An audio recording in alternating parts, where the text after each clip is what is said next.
Hello and नमस्कार दोस्तों, स्वागत है आपका हमारे यूट्यूब चैनल एसएससी एमर्स में। आज से हम आपको यूपी ट्रिपल एससी बीपीओ के लिए सारी क्लासेस एमसीक्यूज टाइप में प्रैक्टिस सेट आपको कराने जा रहे हैं। वस्तुनिष्ठ क्वेश्चन की इस श्रृंखला में आप हमारे साथ बने रहिएगा तथा चैनल को सब्सक्राइब जरूर कर लीजिएगा, क्योंकि इससे संबंधित आपको जानकारियाँ, एग्ज़ाम अपडेट्स तथा वस्तुनिष्ठ क्वेश्चन भी आपको हर एग्ज़ाम के लिए मिलते रहेंगे। चलिए आज से हम बीपीओ के लिए प्लेलिस्ट स्टार्ट करते हैं। पहला क्वेश्चन स्टार्ट करते हैं। पहला क्वेश्चन है, किसने स्थानीय स्वशासन को भारत में लागू किया? इसका आंसर है लॉर्ड रिपन।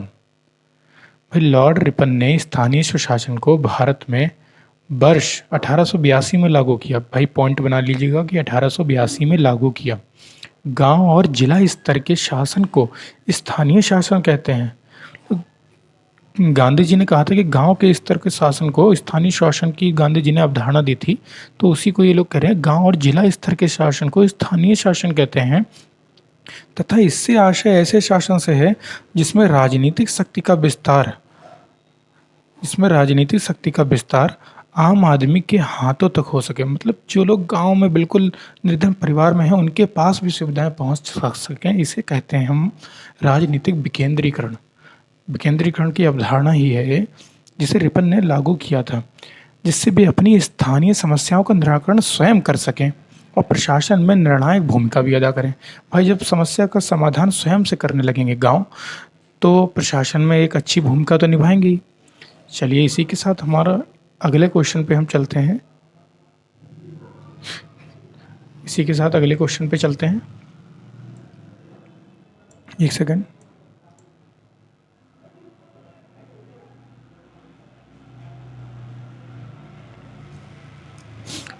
अठारह में एक प्रस्ताव प्रस्तुत हुआ जिसे स्थानीय सुशासन का मैग्ना कार्टा कहा गया। ये लाइन नोट करिएगा, स्थानीय सुशासन का मैग्ना कार्टा किसे कहा गया? स्थानीय सुशासन का मैग्ना कार्टा लॉर्ड रिपन के प्रस्ताव को कहा गया, जो प्रस्ताव था राजनीतिक विकेंद्रीकरण का, जब स्थानीय स्वशासन का निर्वाचित निकाय अस्तित्व में आया था। यह पहला अवसर था। इसे स्थानीय सुशासन का मैग्ना कार्टा भी कहा गया। यह प्रस्ताव लॉर्ड रिपन के द्वारा प्रस्तुत किया गया। यह आप पहले क्वेश्चन में भी देख चुके हैं। किसे स्थानीय स्वशासन का जनक कहते हैं? आपको पता है, रिपन को कहते हैं। किस अधिनियम के तहत स्थानीय स्वशासन को हस्तांतरित विषय में रखा गया था? इसका आंसर है मॉन्टेग्यू चेम्सफोर्ड सुधार, भारत शासन अधिनियम 1919। इसका दूसरा नाम भी है मॉन्टेग्यू चेम्सफोर्ड सुधार, मॉन्टेग्यू चेम्सफोर्ड सुधार। ठीक है, इसे आप ध्यान में रखिएगा। और चलिए इसकी व्याख्या पढ़ते हैं, तभी हमें अच्छे से इसका क्लियर होगा। भारत शासन अधिनियम 1919 के तहत स्थानीय स्वशासन को हस्तांतरित विशेष सूची में रखा गया था। हस्तांतरित विशेष सूची वह थी जिसमें गवर्नर के साथ जो भारतीय मंत्री हैं उनकी भी राय से कानून बनाए जाएं। 1935 के भारत शासन अधिनियम के तहत इसे एक व्यापक एवं सुदृढ़ बनाया गया। आज़ादी के बाद 2 अक्टूबर 1952 को देश के 55 विकास खंडों में सामुदायिक विकास कार्यक्रम की शुरुआत की गई। पॉइंट बना लीजिएगा, सबसे पहले सामुदायिक विकास कार्यक्रम की शुरुआत देश के 55 विकास खंडों में हुई थी। ये क्वेश्चन बहुत इंपॉर्टेंट है। और पंचायती राज की पृष्ठभूमि तैयार करी गई। इसके साथ पंचायती राज की पृष्ठभूमि मतलब रूपरेखा तैयार हुई थी। वर्ष 1992 में संविधान का 73वां एवं 74वां हमारा था पंचायती राज से, 74वां था नगर निकाय से, और संशोधन कर भारत में स्थानीय स्वशासन को संवैधानिक दर्जा भी दिया गया। जब तक संवैधानिक दर्जा नहीं होता है तब तक कोई भी चीज़ अस्तित्व में पूर्णता नहीं आती है। ये बात आप भी जानते हैं और हम भी जानते हैं। तो 1992-93 में 73वां और 74वें संविधान संशोधन के साथ पंचायती राज अस्तित्व में आया। ये बात भी आप गांठ बांध लीजिएगा। ये क्वेश्चन सारे मिलेंगे एमसीक्यूज से, आपको सारी व्याख्याएं मिल जाएंगी। चलिए 5वें क्वेश्चन पे चलते हैं। स्थानीय स्वशासन की सर्वोत्तम व्याख्या की जा सकती है कि यह एक प्रयोग है संघवाद का, लोकतांत्रिक विकेंद्रीकरण का, प्रशासकीय प्रत्यायोजन का, प्रत्यक्ष लोकतंत्र का। भाई लोकतांत्रिक विकेंद्रीकरण अभी तक मैं कम से कम 3 से 4 बार अपने मुंह से ये बात भूल चुका हूँ। लोकतांत्रिक विकेंद्रीकरण क्या होता है? इसका आंसर तो यही है, पर इसको मैं आपको समझाता हूँ। जब शक्तियाँ नीचे से ऊपर की तरफ चलें। भाई सबसे ऊपर होता है केंद्र, ठीक है, थोड़ा समझिएगा, केंद्र, फिर आता है राज्य, फिर आता है हमारा जिला, ओके, फिर आता है हमारा ब्लॉक, फिर आता है हमारा गांव। केंद्रीकरण क्या होता है? जब हम तीर को ऐसे लगाएं, मतलब केंद्र से सुविधाएं शुरू हों, फिर राज्य पे जाएं, फिर जिला पे जाएं, फिर ब्लॉक पे जाएं, फिर ग्राम पे जाएं, ये हुआ आपका केंद्रीकरण। ओके, केंद्रीकरण, ये बहुत अंदर की बात है, आप समझिएगा। पर विकेंद्रीकरण क्या होता है? विकेंद्रीकरण को हम कहते हैं जब सुविधाएं ही सीधे डायरेक्ट ग्राम में शुरू हों। ध्यान रखिएगा, सुविधाएं ही डायरेक्ट जो है, मैं पेन चेंज कर लेता हूँ, सुविधाएं ही जो हैं ग्राम में शुरू हों, ग्राम से जिला में जाएं, ब्लॉक में जाएं, राज्य में जाएं, केंद्र में जाएं, इसे कहते हैं लोकतांत्रिक विकेंद्रीकरण, मतलब केंद्रीकरण का उल्टा। भाई सुविधाएं ही नीचे से ऊपर की तरफ इसका विकास हो, इसे कहते हैं लोकतांत्रिक विकेंद्रीकरण। चलिए, आपको ये तथ्य अच्छे से समझ में आया होगा, आशा यही है। और कोई डाउट रह गया हो तो बताइएगा, मैं उसको भी दूर करूँगा। छठे क्वेश्चन पे चलते हैं। सफलतापूर्वक कार्य हेतु पंचायती राज को पूरे सहयोग की जरूरत पड़ती है। किसकी पड़ती है भाई? स्थानीय जनता की, हाँ पड़ती है। केंद्रीय सरकार की पड़ती है, पर सफलतापूर्वक हम नहीं कह सकते, अपने खुद से भी काम चल सकता है पंचायती राज का। नौकरशाही की नहीं, पंचायती राज को क्या करना है? राजनेताओं की नहीं, हमारा राजनेता प्रधान होता है, हमारा काम चल सकता है प्रधान से, ठीक है। तो स्थानीय जनता की ज़रूरत पड़ती है पूरे पंचायती राज को सफल बनाने के लिए। जब तक सफल पंचायती राज व्यवस्था नहीं होगी, तब तक पंचायत को हम आदर्श पंचायत का नाम नहीं दे सकते हैं। आदर्श पंचायत वह है जहाँ स्थानीय मूलभूत सुविधाएं सारी उपलब्ध हों, ठीक है। चलिए अगले क्वेश्चन पे चलते हैं। क्वेश्चन नंबर 7, भारत में पंचायती राज का प्रतिनिधित्व करता है। शक्ति का विकेंद्रीकरण, हाँ करता है। विकेंद्रीकरण शब्द तो आप जहाँ मिल जाए उसे मान के चलिएगा। लोगों की हिस्सेदारी, भाई जन प्रतिभागी होंगे तभी तो पंचायती राज बनेगा। सामुदायिक विकास मतलब समग्र विकास, सामाजिक तौर पर विकास, ये भी जरूरी है। ये सभी, अरे वाह, ये सभी दे रखा है तो यही ऑप्शन सही होगा वैसे भी, और हमने अर्थ भी समझ लिया उस हिसाब से भी। चलिए इसकी व्याख्या पढ़ते हैं, काफ़ी अच्छा लिखा है व्याख्या में। स्थानीय स्वशासन में विकेंद्रीकृत शासन व्यवस्था तथा सहभागिता मूलक लोकतंत्र का आदर्श अंतर्निहित है। कितनी अच्छी लाइन है कि स्थानीय स्वशासन का अर्थ जो है वह सहभागिता मूलक, सहभागिता मतलब हर चीज़ जिसमें सहभागी लोग हों, अकेले का काम ना हो, और लोकतंत्र हो मतलब जनता का तंत्र का आदर्श अंतर्निहित है। ये इसका पूरा मतलब हुआ है। इसे आप गहराई से समझिएगा, टॉपिक बहुत इंटरेस्टिंग है, बोरिंग टॉपिक नहीं है, पर यूट्यूब पर टीचरों ने इसे बोरिंग बना रखा है। पंचायती राज एक बहुत ही, जैसा हमारे गांव इंटरेस्टिंग होते हैं वैसा ये टॉपिक इंटरेस्टिंग है, बस इसे सही से पढ़ना है। किसने यह विचार प्रतिपादित किया कि प्रत्येक गांव पंचायत का गणराज्य होगा? ये एक फैक्ट है, जरूर याद करें, गांधी जी। पंचायतों का गणराज्य हुआ है, ये गांधी जी ने कहा, क्योंकि सर्वाधिक प्रबल इच्छा गांधी जी की ही थी सबसे पहले कि पंचायती राज व्यवस्था होनी चाहिए और शासन का विकेंद्रीकरण होना चाहिए, ठीक है। प्रत्येक गांव पंचायत का गणराज्य होगा, यह वाक्य गांधी जी ने कहा, ठीक है। इसे ग्राम का सबसे महत्वपूर्ण अंग माना गया। ये कुछ की पॉइंट हैं जो कि आपको जरूर पढ़ने हैं एक्सप्लेनेशन में।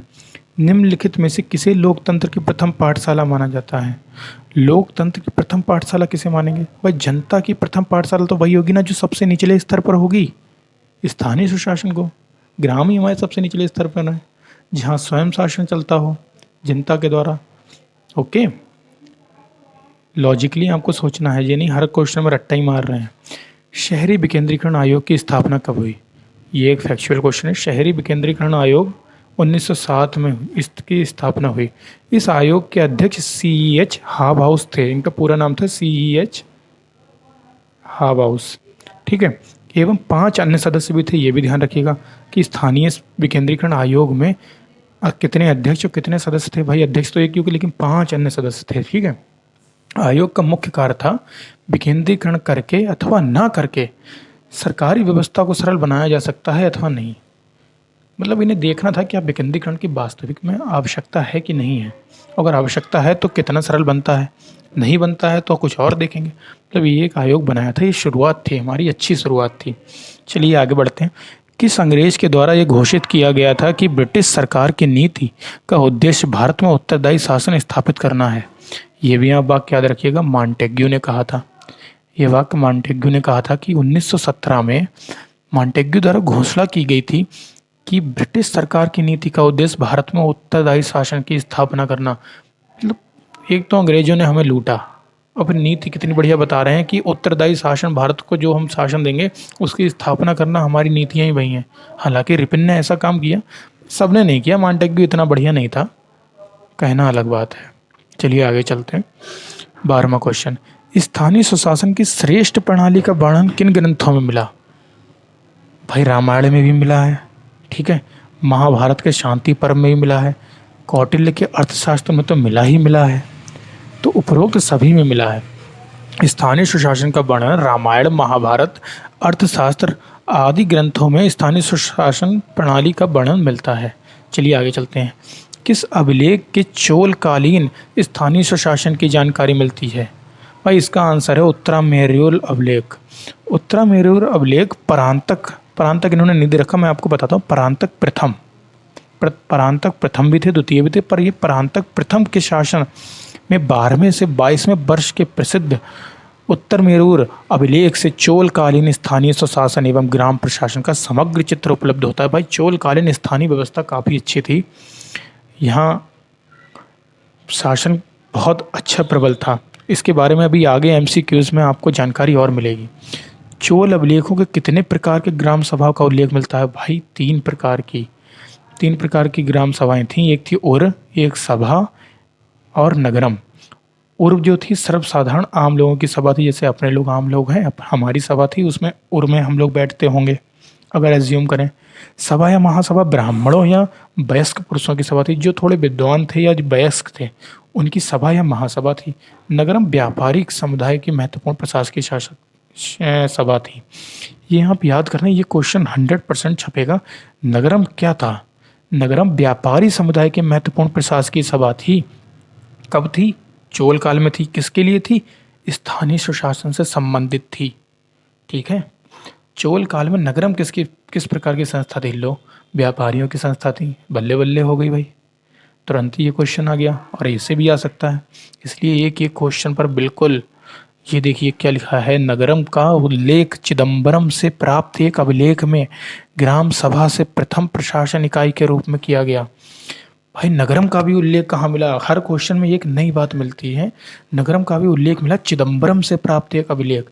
चिदम्बरम से प्राप्त एक अभिलेख में नगरम का उल्लेख मिला है। ओके, बिल्कुल हाईलाइट कर लीजिएगा। नगरम का भी उल्लेख चिदम्बरम से मिला। नगरम है क्या? व्यापारी लोगों की सभा। ओके, चलिएगा, हमारे 15 क्वेश्चन इसी के साथ पूर्ण हो चुके हैं। वीडियो को लाइक और शेयर जरूर करिएगा। भाई आपका छोटा भाई हूँ या बड़ा भाई हूँ, जो भी हूँ, आप जिस उम्र के हैं मैं नहीं जानता, पर एक अच्छा प्रयास कर रहा हूँ और आप हमें सपोर्ट करिएगा। 16वां क्वेश्चन, चोलकालीन ग्रामीण संस्था उर की कार्य समिति को क्या कहा जाता था? इसका आंसर है सी, गड़म या आलू गड़म। ये शब्द तमिल लैंग्वेज के हैं। गड़म या आलू गड़म हम कुछ भी कह सकते हैं, कुछ भी आ सकता है पेपर में। और जो थी सर्वसाधारण जो है सभा थी, इसके कार्य समिति जो कार्य करती थी और के लोग जो विचार देते थे उनके कार्य को लागू करने वाली सभा थी गड़म या आलू गड़म, ठीक है। ये गैर ब्राह्मणों की सभा थी तथा इसमें सामान्य लोग भाग लेते थे। ये तो हम पहले ही पढ़ चुके हैं कि आम जनसभा थी। ऐसा नहीं है कि आप लोग बच्चों बीपीओ की यूथ पब्लिकेशन की बुक लेके इसे पढ़ नहीं सकते। आप पढ़ सकते हैं, बहुत अच्छा पढ़ सकते हैं, लेकिन इतने एमसीक्यू इस बुक में है, मुझे नहीं लगता कि आप एकदम रट पाएंगे। और शायद किसी टीचर के आप थ्रू चलते रहें और आपको उसकी बातें आपके दिमाग में बैठ जाएं, वो जैसे समझाए उसका तरीका बैठ जाए, आपको आधे याद हो जाए और आधे आप अपने आप ही लॉजिक से निकालने लगें, वो चीज़ अलग ही रहेगी। उससे आपको कुछ अगर अटपटे क्वेश्चन भी आते हैं पेपर में तो उन्हें भी करने में आपको सहजता महसूस होगी। इसलिए वीडियो देखने में कुछ नहीं जाता है। आगे चलते हैं। चोलकालीन ग्रामीण संस्था सभा महासभा की कार्य समिति को क्या कहा जाता था? उर की कार्य समिति क्या थी? गणम या आलूगणम। लेकिन महासभा जिसमें ब्राह्मण थे उसकी कार्य समिति क्या थी? वारियम। ध्यान रखना, महासभा की कार्य समिति थी वारियम। चोलकालीन ग्रामीण संस्था सभा महासभा की कार्य समिति को वारियम कहा जाता था। तमिल में इसका अर्थ है आय। वारियम का अर्थ तमिल में होता है आय, ये आप याद रखिएगा। वारियम कार्य समिति के सदस्यों को वारियो पेरू मक्कल कहते थे। परांतक प्रथम, यहाँ पर लो इन्होंने उल्लेख भी कर दिया, प्रांतक प्रथम के उत्तरामेरूर लेख में वारियम कार्य समिति के सदस्यों के निर्वाचन संबंधी योग्यताएं भी दी गई थीं। इन योग्यताओं को पढ़ना है, आगे चलते हैं। बहुत अच्छी बुक है, आगे सब इसने दे रखा है। आप एमसीक्यूज से पूरा चैप्टर पढ़ सकते हैं, इतने एमसीक्यू इसमें हैं और सीरीज से हैं। वारियम के सदस्यों को चुनने के लिए प्रत्येक गांव को कितने वार्डों में बांटा जाता था? 30 वार्डों में। वारियम जो थी उसका मतलब था आय, उसके सदस्यों को कहते थे बारी पेरूमक्कल। और ये इसकी उत्तरामेरूर अभिलेख में जो है परांतक प्रथम ने इसके निर्वाचन संबंधी योग्यताएं भी दी हैं। और उन योग्यताओं में कितने वार्डों में इसे बांटा जाता था? वारियम के सदस्यों को चुनने के लिए प्रत्येक गांव को कितने वार्डों में बांटा जाता था बताइएगा? 30 वार्डों में। भाई गुटखा थूक दीजिए, गुटखा थूक दीजिए, मेरे साथ बोलते चलिए, नुकसान हो जाएगा। सब भूल जाओगे बाद में। अभी लग रहा होगा कौन सी ये मैथ है, कौन सी ये रीजनिंग है, सब भूल जाओगे बाद में। एक बार कमेंट का ऑप्शन, कमेंट भी कर दीजिए ताकि जो चीज़ आप टाइप करेंगे वो आपको और जल्दी याद रहेगी। 30 वार्ड थे। वारियम के सदस्यों को चुनने के लिए प्रत्येक गांव को 30 वार्डों में बांटा जाता था तथा प्रत्येक वार्ड से एक प्रतिनिधि चुना जाता था तथा कुल 30 सदस्य विभिन्न कार्य समितियों हेतु चुने जाते थे। भाई जब 30 वार्ड हैं 30 ही सदस्य चुने जाएंगे, सीधी सी बात है। चलिए आगे चलते हैं, थोड़ी स्पीड बढ़ाते हैं। किस अधिनियम ने पहली बार स्थानीय स्वायत्त शासन की स्थापना की? कौन सा था? 1793। 1793 का चार्टर एक्ट में पहली बार स्थानीय स्वायत्त शासन की स्थापना की मान्यता प्रदान की गई थी। किंतु वास्तविक रूप में स्थानीय स्वायत्त शासन की स्थापना के लिए गंभीर प्रयास 19वीं सदी से किए गए। 19वीं सदी मतलब 1900 के बाद जो भी प्रयास हुए, जैसे 1919 में हस्तांतरित विषयों में लागू कर दिया, ये वास्तविक प्रयास थे, गंभीर प्रयास थे। पर शुरुआत हमारी 1793 लगभग 17वीं सदी के आखिर में हो चुके थे। ठीक है, आगे चलते हैं। 20वां क्वेश्चन, आधुनिक नगर पालिकाओं और पंचायती राज संस्थाओं का विकास किस काल में हुआ? अच्छा, इसका विकास भाई आधुनिक तो आधुनिक युग में ही होगा, ये एक लॉजिक लगाया जा सकता है। ब्रिटिश काल में, ब्रिटिश काल ही हम मॉडर्न इंडिया कहते हैं, आधुनिक भारत कहते हैं, तो आधुनिक नगर पालिकाएं तो वहीं से आएंगी ना। ब्रिटिश सरकार द्वारा 1687 में सर्वप्रथम मद्रास के लिए पहला कदम उठाया गया। मतलब सर्वप्रथम मद्रास म्यूनिसिपल पार्टी खुली थी 1687 में, यहाँ पे याद रखना। ठीक है, विजयनगर साम्राज्य की सबसे बड़ी राजनीतिक इकाई क्या थी? भाई नाडु थी। ठीक है, नाडु क्या था इसे आप एक्सप्लेनेशन में पढ़ें। विजयनगर साम्राज्य में गांव की सबसे बड़ी राजनीतिक इकाई नाडु थी तथा इसके सदस्यों को नात्वार कहा जाता था। इंपॉर्टेंट लाइन है, इसके सदस्यों को क्या कहा जाता था? नात्वार कहा जाता था। ये स्थानीय संस्थाएं शासकीय नियंत्रण से बाहर नहीं होती थीं। इन पर विजयनगर में इतना मतलब इसका मतलब था कि कुशल इतना स्थानीय शासन नहीं था, ये शासकीय नियंत्रण के अंदर होती थी, बाहर नहीं होती थी। और नाडु के सदस्यों को नात्वार कहा जाता था, ये ध्यान रखने वाली चीज़ है बिल्कुल। आगे बढ़ते हैं। मौर्य काल में नगर प्रशासक कौन होता था? नागरक। नगर से आप रिलेट कर लीजिए, नागरक, नगर, नागरक। ठीक है, मौर्य काल में नगरों का प्रशासन नगर पालिकाएं चलाती थी। नगर सभा का प्रमुख नागरक कहलाता था। मेगस्थ नीच के द्वारा दिए गए विवरण के अनुसार पाटलिपुत्र की नगर सभा में 6 उप समितियों में विभक्त थी। बहुत सारी चीज़ों की एक बार रिवाइज करते हैं। मेगस्थ नीच के दिए गए विवरण के अनुसार, किसके अनुसार? मेगस्थ नीच के अनुसार। मेगस्थ नीच कौन था? चंद्रगुप्त मौर्य के शासनकाल में आया था। और पाटलिपुत्र की नगर सभा, पाटलिपुत्र क्या थी? मौर्य वंश की राजधानी थी। कि नगर सभा क्या थी? नगर प्रशासन की एक इकाई थी। तो इसमें 6 उप समितियों में विभक्त थी।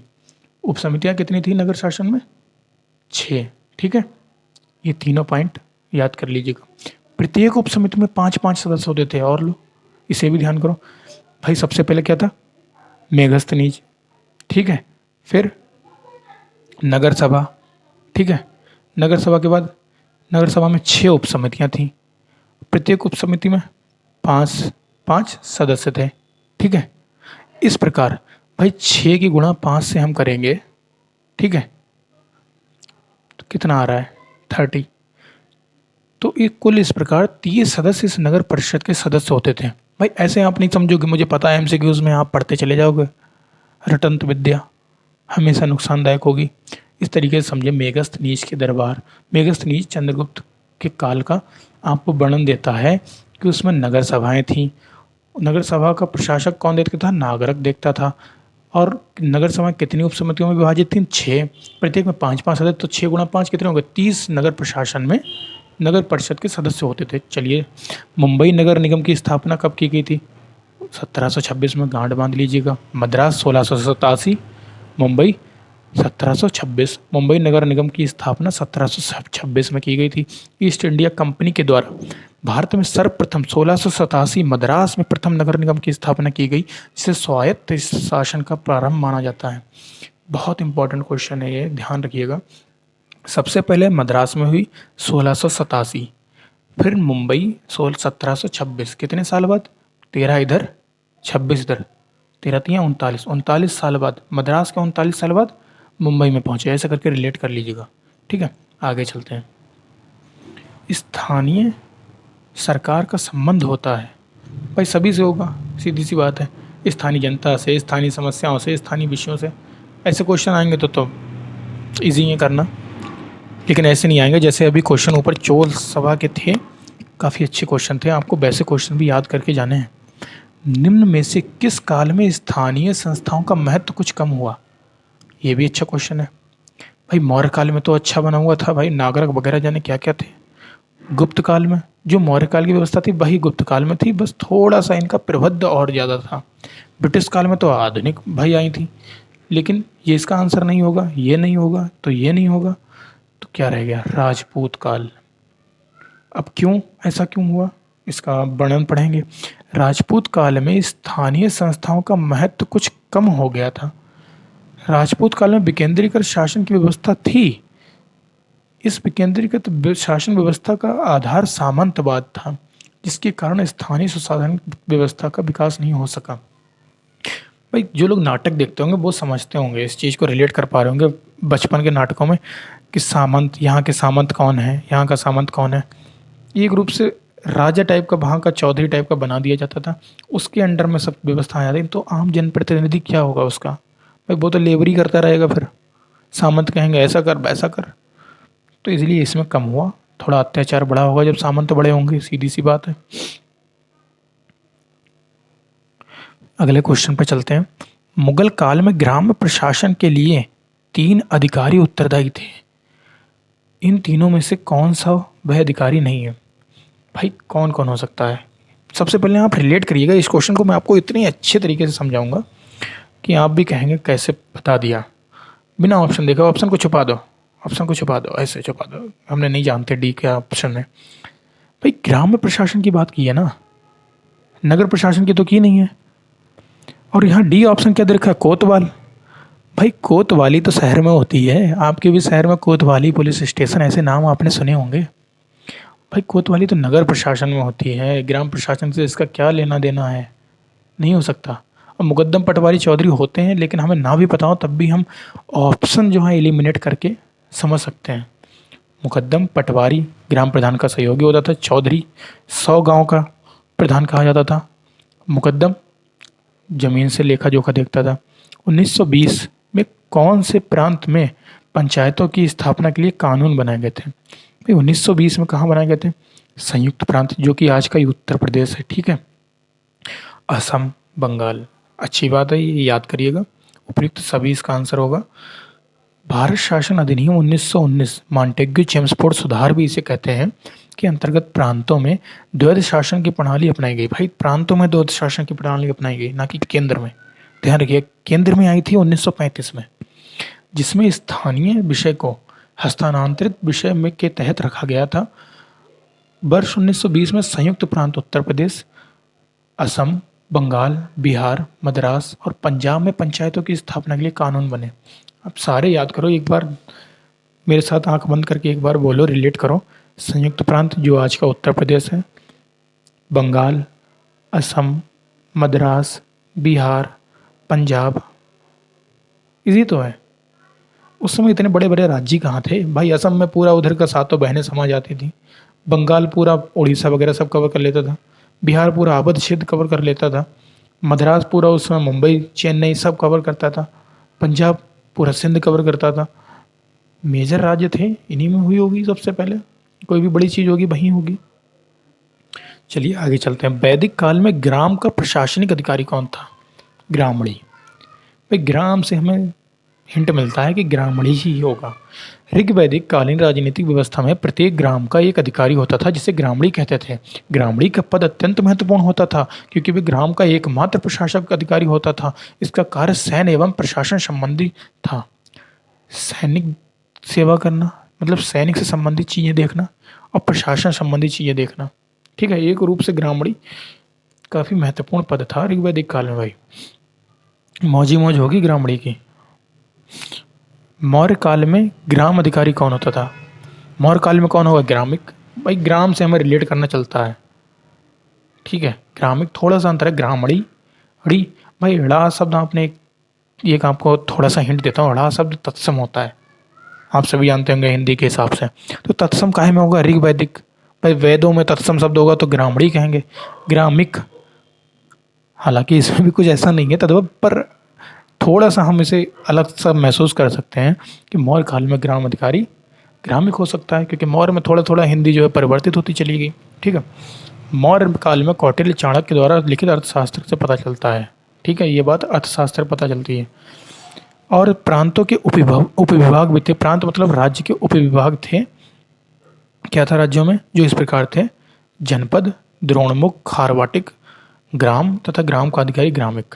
ठीक है, जनपद ऊपर, उससे नीचे द्रोणमुख, फिर खारवाटिक। ठीक है, बंगाल में पारंपरिक पंचायत प्रणाली की शुरुआत कब हुई? बंगाल में कब हुई? 1870। भाई एक बार रिवाइज करते हैं जल्दी से। भाई बंगाल 1870, ये तो लिखा ही है। 1726 में कहाँ हुई बताओ? मुंबई। ठीक है, और एक चीज़ और रहेगी, मद्रास। मद्रास में कब हुई? 1687। तीनों में से एक क्वेश्चन जरूर आएगा, लिख के ले लो, याद कर लेना। मुंबई 1726, 1687 मद्रास, बंगाल में 1870। ठीक है, व्याख्या इसकी पढ़ते हैं। बंगाल में पारंपरिक गांव पंचायत प्रणाली की शुरुआत 1870 में बंगाल चौकीदारी एक्ट से प्रारंभ हुई। इस चौकीदारी ने जिला मजिस्ट्रेट को गांव के मनोनीत सदस्यों की पंचायत स्थापित करने के लिए सशक्त किया। मतलब इस बंगाल चौकीदारी एक्ट के तहत जिला अधिकारियों को कहा गया कि गांव में अपने द्वारा मनोनीत सदस्यों की एक पंचायत स्थापित करी जाए ताकि वो अपना पर्सनल मैटर गांव का खुद ही निपटा सकें, ज़्यादा ऊपर तक बात ना आए। 31वें क्वेश्चन पे चलते हैं। आज टोटल 50 क्वेश्चन करेंगे। गुप्त काल में ग्राम सभा को मध्य भारत में क्या कहा जाता था? भाई मध्य भारत मतलब सेंट्रल रीजन अपना, इसमें क्या कहा जाता था? पंचमंडली। भाई ग्राम सभा को समूह मंडली नहीं कहेंगे, मंडली खाली नहीं कहेंगे, पंचमंडली पंचायत से हम रिलेट कर सकते हैं। ठीक है, आगे बढ़ते हैं। इसकी व्याख्या में कुछ ऐसा खास नहीं है, आप पढ़ चुके हैं कि ग्रामिक होता था। चोल साम्राज्य में ग्राम सभा का क्या कार्य नहीं था? ये भूमि कर संग्रह करती थी, करती होगी भाई जब ग्राम सभा थी। मंदिरों के रखरखाव एवं उनकी आय व्यय का उचित प्रबंधन करती थी, करती होगी भाई उसके अधिकार क्षेत्र या मंदिरों का। ग्राम भूमि का सर्वेक्षण, चलिए इसे अभी छोड़ते हैं। मध्यस्थ नामक कर्मचारी द्वारा ग्राम सभा के कार्यों में सहायता प्रदान करना, ये भी करती होगी, सहायता प्रदान करती होगी। ग्राम भूमि का सर्वेक्षण, इस पर डाउट आ रहा है क्योंकि भूमि का सर्वेक्षण बड़े स्तर पर भी हो सकता है, छोटे स्तर पर भी, तो इसे हम यहीं से लगा देंगे। लेकिन इसे कन्फर्म हमें करना है क्योंकि अभी पेपर तो है नहीं, ये मैंने पेपर की अप्रोच बताई है, लेकिन इसे कन्फर्म करना है तो हम इसकी व्याख्या पढ़ते हैं। चोल साम्राज्य में भूमि सर्वेक्षण का कार्य केंद्रीय सरकार द्वारा किया जाता था। केंद्र सरकार भूमि सर्वेक्षण करती थी। ठीक है, तो ये काम ग्राम सभा के पास कैसे आ सकता था? आज भी आपने देखा होगा गांव में थोड़ा बहुत काम ग्राम सभाएं करती हैं, पर बहुत बड़े स्तर जैसे अभी अमृत सरोवर बन रहे हैं, क्या ग्राम सभा बनवा रही है? नहीं बनवा रही है। केंद्र सरकार की अमृत सरोवर योजना से बन रहे हैं ना। हमारे 75 में साल जो हो गए हैं स्वतंत्रता पाए हुए, उसके उपलक्ष्य में बन रहे हैं। वारियम, वारियम फिर से शब्द है। वारियम क्या था? ध्यान करिए, ध्यान करिए। महासभा की कार्य समिति। किस काल की? चोल काल की। रिलेट करते चलना है, वरना भूल जाएंगे। अगर मैचिंग भी आ गई ना, वारियम को मैच करने के लिए बच्चे आधे लटक जाएंगे। देखने में सब्जेक्ट बहुत सरल लग रहा है। वारियम स्थानीय प्रशासन व्यवस्था समिति में बुजुर्ग व विद्वानों की कितनी संख्या थी? 12। फैक्ट है, याद करिएगा। वारियम के 30 सदस्यों में से, जो 30 सदस्य होते थे वारियम में, उनमें से 12 बुजुर्ग व विद्वान को वार्षिक समिति संवत्सम वारियम के लिए निर्वाचित किया जाता था। संवत्सम वारियम बहुत इंपॉर्टेंट शब्द आया है, इसे पढ़िए। संवत्सर वारियम ये वार्षिक समिति थी। कौन सी वार्षिक समिति थी? संवत्सर वारियम। इसमें कितने विद्वान थे? 12। कितने में से? टोटल 30 में से। 30 पूरे एक में सदस्य होते थे। चलिए बहुत बढ़िया, आगे बढ़ते हैं। अब विजयनगर काल आया है। विजयनगर काल में मेला ग्राम कितने गांव पर आता था? मेला ग्राम 50 गांव पर आता था। ये भी एक फैक्ट है, याद करिएगा। विजयनगर साम्राज्य में मेला ग्राम में 50 ग्राम आते थे। विजयनगर शाम में सब गांव की सबसे छोटी इकाई और या ग्राम थी, और गांव को अनेक वार्डों या मोहल्लों में बांटा जाता था। चलिए आगे चलते हैं। विजयनगर शासन में गांव की सबसे बड़ी इकाई क्या थी? नाडू। पहले भी पढ़ चुके हैं, क्वेश्चन रिपीटेड है। मुगल प्रशासन में पटवारी का क्या कार्य होता था? पटवारी ग्राम प्रधान की सहायता करना। अभी मैंने बताया था, मुकद्दम पटवारी क्वेश्चन आया था। गांव के मुकदमों को लड़ना, भाई ये तो पंच करता था। ठीक है, न्याय पंचायत करेगी ना। तो केवल विकल्प ए सही होगा। इसका आंसर हाँ यही निकला है, सी। केवल विकल्प ये सही होगा। ये एक स्वायत्त संस्था माना जाता था। प्रशासन का उत्तरदायित्व मुगल अधिकारियों को नहीं दिया जाता था। गांव का मुख्य अधिकारी ग्राम प्रधान होता था, उसकी सहायता के लिए पटवारी होता था। आज भी आप देखते होंगे राजस्थान वगैरह में पटवारी की परीक्षा का बहुत क्रेज है। पटवारी की परीक्षा का क्रेज है क्योंकि वो ग्राम प्रधान के साथ में बंदा रहता है, और काफ़ी अच्छी अर्निंग भी इनकी होती है, और काफ़ी पहचान भी होती है, पद भी अच्छा है। चलिए अगले क्वेश्चन पर चलते हैं। 13 क्वेश्चन और रह गए हैं। मुगल शासन व्यवस्था में गांव की परती भूमि एवं चारागाह भूमि पर किसका अधिकार होता था? अब मुगल शासन में आ गए। अभी हम ऋग्वैदिक काल में थे, फिर चोल काल में आए, अब हम मुगल शासन में आ गए। परती भूमि पर राज्य का अधिकार था, गांव का नहीं होगा। उस समय भाई भूमि के मामले में राज्य या केंद्र अपने अंडर में रखते थे, गांव को इतना नहीं देते थे। ठीक है, परती एवं चारागाह भूमि पर राज्य का अधिकार होता था। आगे चलते हैं। ग्राम पंचायत का रिकॉर्ड कौन संभालता है? रिकॉर्ड जो आप बनेंगे, आप ही को बुलाया जा रहा है रिकॉर्ड संभालने के लिए, ध्यान रखिएगा। सचिव। अगला क्वेश्चन, ग्राम पंचायत व ग्राम सभा की बैठक बुलाने और जो भी निर्णय हुए उसका रिकॉर्ड कौन रखता है? ग्राम सचिव। वही क्वेश्चन है, घुमा फिरा के पूछ सकती है। ग्राम पंचायत की आमदनी के स्रोतों में शामिल है घरों व बाजारों पर लगाए जाने वाले कर की राशि। हाँ हो सकती है। विभिन्न सरकारी विभागों पर चलाई जा रही योजनाओं की राशि। हाँ सरकार देती है योजनाओं के लिए राशि, जो कि पंचायत की भी आमदनी होती है। समुदाय के लिए काम के मिलने वाले दान। हाँ दान वगैरह काफ़ी मिलता है पंचायतों को, तो इसका आंसर उपरोक्त सभी होगा। ठीक है, ये लॉजिकली क्वेश्चन आप लगा सकते थे। आप भी गांव में ही रहते होंगे, 70% लोग जो वीडियो को देख रहे हैं गांव वाले ही होंगे। निम्नलिखित कथनों पर विचार करिए। चलिए, सरकार द्वारा ग्राम पंचायत का सचिव नियुक्त किया जाता है, जो ग्राम सभा का भी सचिव होता है। बात तो सही है। आप लोग सरकार द्वारा तो नियुक्त होंगे या कोई चुनाव लड़ रहे हैं? ठीक है। ग्राम पंचायत कई वार्डों में विभक्त होती है। प्रत्येक वार्ड अपना प्रतिनिधि चुनता है, जो वार्ड पंच के नाम से जाना जाता है। ये भी बात सही है। आपने वोटिंग, अगर थोड़ा सा भी आप वोटिंग को ध्यान में रखते होंगे अपने आगे, तो ये बात बिल्कुल सही है। सचिव का कार्य ग्राम सभा एवं ग्राम पंचायत की बैठक बुलाना तथा पंचायतों के निर्णय की चर्चा करना। हाँ ये भी बात बिल्कुल सही है। 1 2 3 तीनों सही है। ठीक है, सचिव का कार्य होता है ग्राम पंचायत को सुचारू रूप से चालू कराना। प्रधान की मदद भी करता है सचिव। एक पंचायत के क्षेत्र में रहने वाले सभी वयस्कों की सभा क्या कहलाती है? ग्राम सभा। यहाँ पर आपको डाउट रहेगा, ग्राम सभा लोगों को अभी भी डाउट है, मैंने देखा है, मैं टेलीग्राम ग्रुप वगैरह पे ज्वाइन हूँ तो मैंने देखा है। आप अगर यहाँ तक आ गए हैं तो आपको एक पॉइंट देते ही चलते हैं। ग्राम सभा क्या है? ग्राम सभा गांव में रहने वाले पंचायत क्षेत्र में सभी वयस्कों की सभा। वयस्क कौन माने गए हैं? 18+। ठीक है। और ग्राम पंचायत सभा, ग्राम पंचायत, इसके सदस्य जो होते हैं 21+ होते हैं। ये हमारे नियुक्त होते हैं। किसके द्वारा नियुक्त होते हैं? ग्राम सभा के द्वारा नियुक्त होते हैं। ठीक है, इतना सा बस पॉइंट है। पंचायत के सदस्यों को क्या कहते हैं? पंच कहते हैं। और क्या कहेंगे? ग्राम पंचायत में 7 से 17 सदस्य होते हैं जिन्हें गांव के बाड़ों द्वारा चुना जाता है, इन्हें पंच कहते हैं। कथनों पर विचार करिए। पंचायती राज व्यवस्था में ग्राम पंचायत के बाद दूसरा स्तर क्षेत्र पंचायत का होता है, जिसे पंचायत समिति कहते हैं। बिल्कुल सही बात है। संविधान में दिए हुए निर्देशों के अनुसार देश के हर राज्य ने पंचायत से जुड़े कानून बनाए, इसलिए पंचायत संबंधी कानून हर राज्य में अलग अलग हो सकते हैं।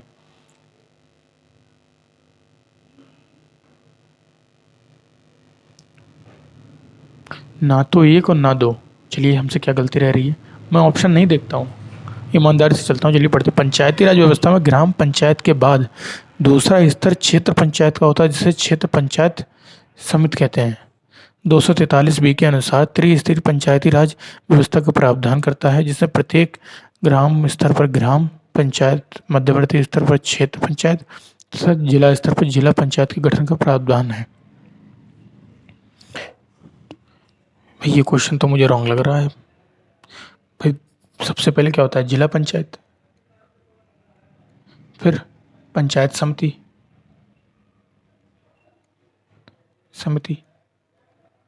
फिर ग्राम पंचायत। बलवंत राय मेहता के तो अनुसार ये 3 ही थी।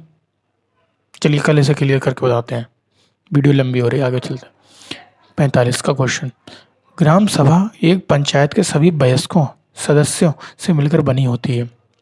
हाँ, सिर्फ जिसमें सिर्फ एक गांव या एक से ज़्यादा गांव शामिल होते हैं? नहीं, ये बात नहीं हो सकती। ये उसी गांव के होते हैं।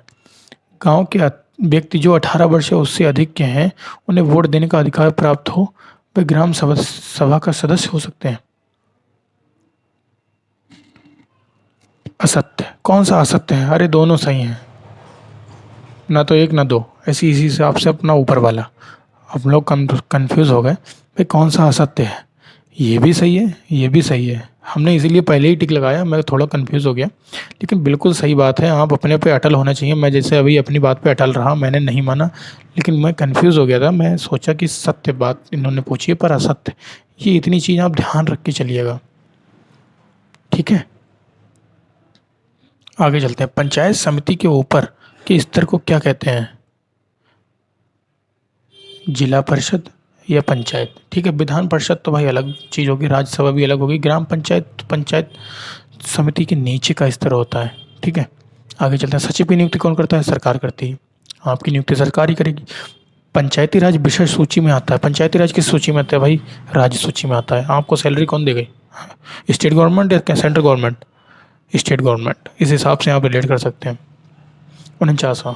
भारत में पंचायती राज का प्रतिनिधित्व करता है लोगों की भागीदारी, शक्तियों का विकेंद्रीकरण, सामुदायिक विकास। ये क्वेश्चन आ चुका है, रिपीटेड क्वेश्चन था। आगे चलते हैं। गांधी जी द्वारा सत्ता के विकेंद्रीकरण के समर्थन में क्या कारण था? विकेंद्रीकरण लोकतंत्र में लोगों की अधिक भागीदारी सुनिश्चित करना। पहली लाइन सही है बिल्कुल। अतीत में सत्ता का विकेंद्रीकरण हुआ था? नहीं हुआ था भाई। हुआ था, बहुत पहले काल में हुआ था, पर गांधी जी ने थोड़ी ना देखा था। देश के आर्थिक विकास के लिए विकेंद्रीकरण आवश्यक था। ये बात सही है, लेकिन इसके चांस ज़्यादा हैं। विकेंद्रीकरण से सांप्रदायिकता को रोका जा सकता है? नहीं। विकेंद्रीकरण लोकतंत्र में लोगों को अधिक भागीदारी सुनिश्चित करता है। इसी के साथ हमारे, चलिए एक क्वेश्चन और बोनस में करके चलते हैं। किस अधिनियम में स्थानीय स्वशासन को प्रांतीय विषय घोषित कर दिया? लो, वो भी रिपीटेड है। 1935 स्थानीय सुशासन को प्रांतीय विषय घोषित कर दिया गया। 1935 अधिनियम, भारत शासन अधिनियम, जिससे हमारा संविधान इंस्पायर है। ठीक है। चलिए इसी के साथ अब इस वीडियो को यहीं पर समाप्त करते हैं। और आपको अगर वीडियो अच्छी लगी हो तो आप चैनल को सब्सक्राइब जरूर कर लीजिएगा। मैं ऐसी वीडियो हर अल्टरनेटिव डे पर लाता रहूँगा। ठीक है। और आगे चलकर हो सकता है डेली लाता रहूँ। 50 MCQ करते रहेंगे। आज भी आज कौन सी तारीख है? आज फरवरी का महीना चल रहा है और फरवरी की आज मात्र 24 तारीख है। 24 तारीख से हम बढ़ते बढ़ते जब तक जून मई की तरफ इसका पेपर होगा, भाई कितने MCQ हम पढ़ चुके होंगे। और मुझे लगता है कि हाँ, वीडियो से ज़्यादा अच्छा याद कर पाएंगे, स्वयं से याद करने से बेहतर है। स्वयं केवल रटना होता है, वीडियो में ज़्यादा जल्दी यहाँ पे याद कर पाएंगे। चलिए इसी के साथ अपनी वाणी को विराम देते हुए नमस्कार।